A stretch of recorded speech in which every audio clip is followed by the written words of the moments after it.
Yeah, so a couple days ago I saw The Crow. I put the review up on my X account, on ClackmanX on Twitter already. So if you can look at it in a little bit more concrete detail, you can go over there.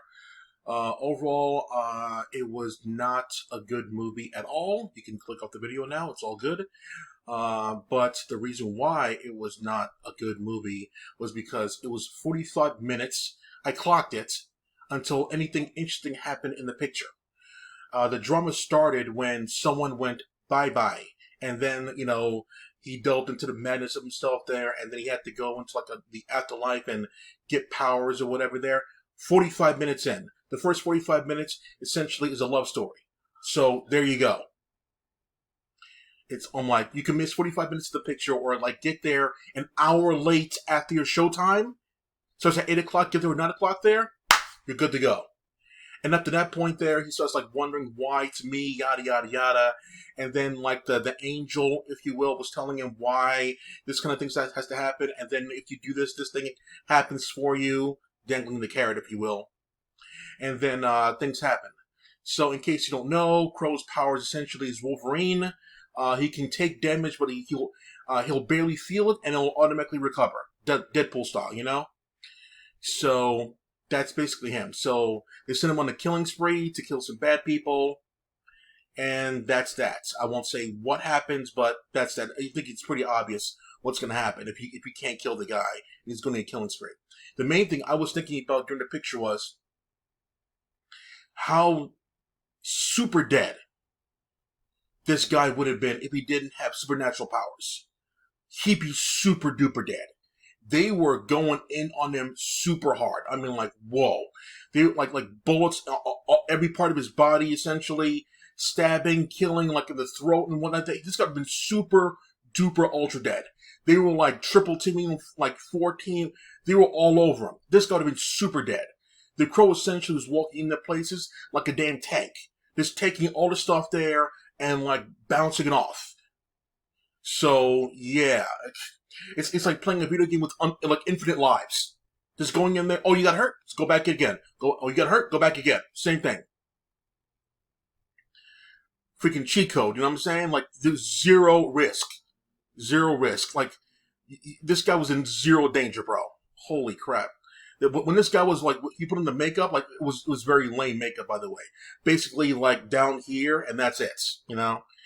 And the other makeup in the original Crow was much more iconic, obviously. But when he put on the makeup there, it's showtime, if you will, and that's when the extreme killings really got underway, which is about an hour and a half into the picture. Because the last part of the picture, that's when it really kicks up a notch. But the drama happens 45 minutes in, and then starts the story actually begins at 45-minute mark. So the killings were brutal. Really messed up stuff over there. I mean, like you would not wish it on your worst enemy kind of stuff there. They were done well. They were shot well there, but it got zero reaction out of the crowd there. By comparison, I saw a Bollywood movie recently called Kill. And Kill was basically a guy on a very confined train, and of course I said in Bollywood, India, and was 60 plus guys in the train there, trying to take the train hostage. And in that movie, he was killing people left and right there, but it was extremely visceral. I'm not going to compare that movie to this movie when it comes to like extreme kills, because the kills in Kill were unique and visceral on its own, and the Crow's kills were good for American standards. John Wick or Bourne Identity kind of stuff, their Mission Impossible, if you will, it was good for those standards. But the higher standards, the ones that can only happen in the 80s, that goes to Kill. So you want to see extreme ones like Close with the Face there, stuff being ripped off their face, it's really high up there. You see that movie, but no one really knows about that picture. Not yet, anyway. But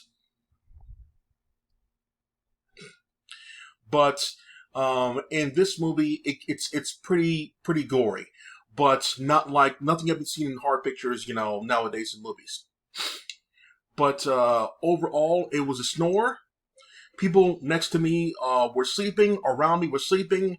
Their eyes were glazed off. After the movie was over, People were talking shit about the picture. I was walking by a couple, and they're just like giggling and talking about like the crappy things that happened in the picture there. I talked to them afterwards. There, I'm like, it's not the best kind of picture at all. This movie would have been perfectly fine on streaming, and no one would have really cared. You know, this movie didn't deserve. It doesn't deserve like a big screen treatment because there's nothing really for there. The audio was meh. The action was meh. The story was even worse than meh.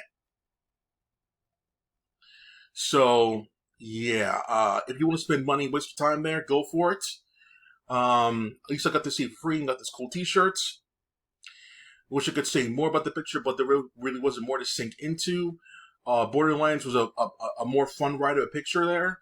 Definitely better visuals, that's for damn sure. Wasn't shadowed in darkness. The Borderlands visuals were in daytime all the time. That's what was really cool. You can see the detail. But in the Crow, it was darkness. In the original Crow was darkness too, but it was for shadowy effect like noir. In this one, just to hide it, to make it cheaper. This movie cost like $20 million or less to make. I wouldn't be surprised. It's so basic looking. So maybe you can make its money back based off of that. That's it for now. Clack off.